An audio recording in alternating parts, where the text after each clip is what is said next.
Good evening, class. My name is Tony Hemphill, and I am in Elements of Speech 1250 OL1 class, and I will be summarizing chapters 1, 2, and 3 in the book. Chapter 1, we talked about connecting process and the principles. We talked about communication. What is communication? The book says communication is the simultaneous sharing and creating of meaning through human symbolic interaction. Communication, of course, don't come easy. We must learn to communicate. The book even says it's a lifelong project. We have 4 reasons that we study communication.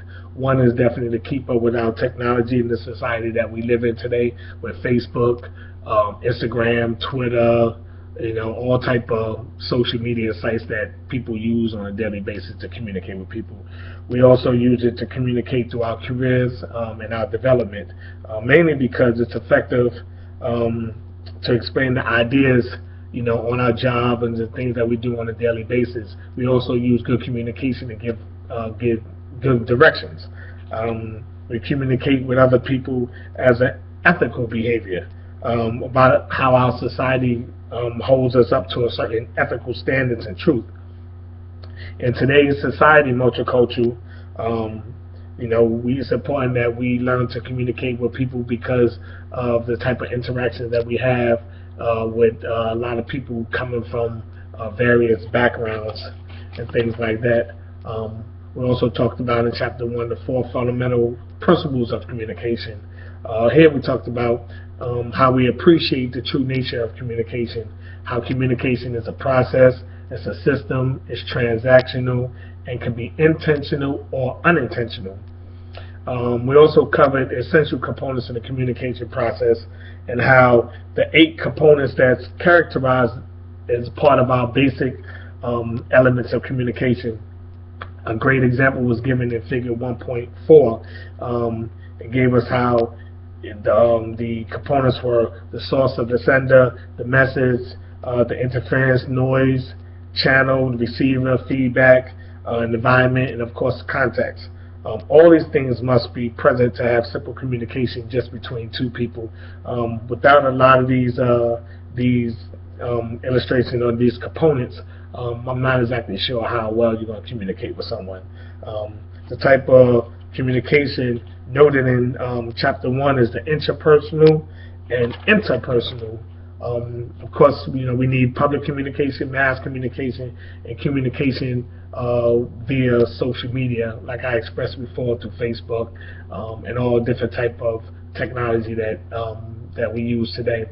The type of communication, we also distinguish factors like the number of people involved, the purpose of the message, and how formal it should be. Lastly, our text discussed the 5 myths about communication, or rather the misconception, I'll say, that cause people to have problems with communication. Communication, they don't have no power to solve no problems, but it's important that you talk about them. That's how we get over things. The quality of communication is not the same as quality.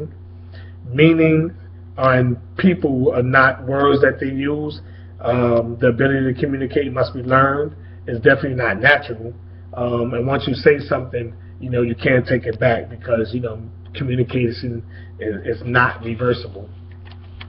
In chapter 2, we talked about connecting people and communication. This chapter, the most important parts that I got here was making a connection between perception and communication competence. By defining perception as the process of selecting, organizing, and interpreting information to give its personal meaning. Perception is the heart of communication and vice versa.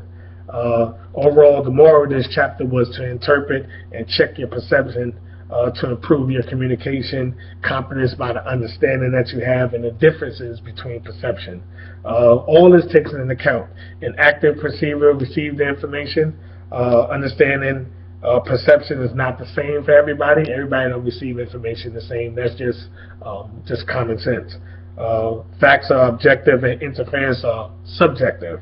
It's important that other person's perception is valid, and it's always a good idea to check your own perception. In chapter 3, we talked about connecting self and communication. I really enjoyed this chapter because I think it was overall almost like a self-reflection chapter here, but we learned about the difference between self-concept, self-image, and self-esteem. Self-concept, what is that? It's a person perceived self, which consists of organized collection of beliefs and attitudes about how you feel about yourself. Self-image is a person's mental picture of himself. Do you like what you see? What's your reflection when you get it back in the mirror? Are you happy with yourself, the way that you look at the reflection that you see? Self-esteem is a person's feelings and attitude towards himself. Everyone must have high self-esteem. You should put yourself in high regards on any magnitude, on any level. You should never think less of yourself. The best illustration of this was found in Figure 3.1 in our textbook. We learned that self-concept differs from culture to culture, and being able to communicate with people from various cultures' backgrounds of these, which we learned also in chapter 1. When we looked at gender, and self-concept, it's important to remember that those who understand gender roles, of course, male and female, are more likely to succeed in the interactions and career over those who do not. Self-fulfilling prophecy is a communicative force that influences self-concept. In personal management, and where behaviors tend to create a positive self-image of ourselves to influence others. And lastly, we learned 6 ways to improve self-concept by deciding what we do and how we like and what we change about ourselves.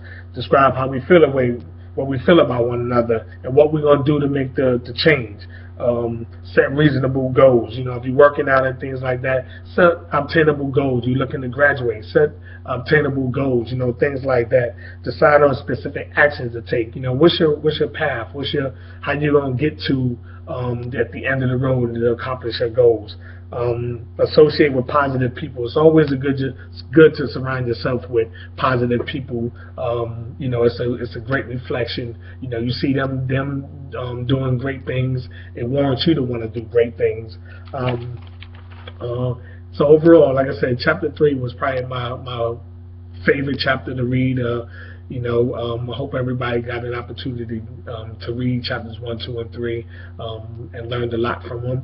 This is my summary of it. I look forward to hearing some responses. I look forward to looking at other people's uploading of their videos. That's about it. Good night.